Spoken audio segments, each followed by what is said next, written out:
So if it's determined that we're able to help you, the first and most important thing that we will ever do in the office is give you a specific chiropractic adjustment. This is designed to remove those subluxations from your spine and improve the function of your body. So when function goes up, pain and symptoms has to go down. They're inversely proportional. So when we're talking about that subluxation, those can affect other areas of your body that you may not actually feel. You only have about 15% of your nerve system that you can actually feel. So the rest of that, your autonomic nerve system, which is the chart here. So you've got nerves that control your heart, your lungs, your small intestine, your large intestine, your immunity, your digestion, your reproductive organs. You got a nerve at every level of your spine that controls all the cells, tissues, organs of your body.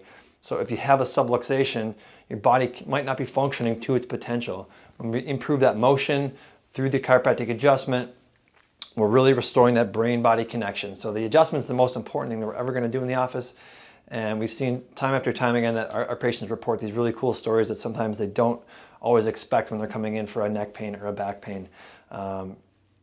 So we'll be really excited to get you under care and see your miracle in the office here.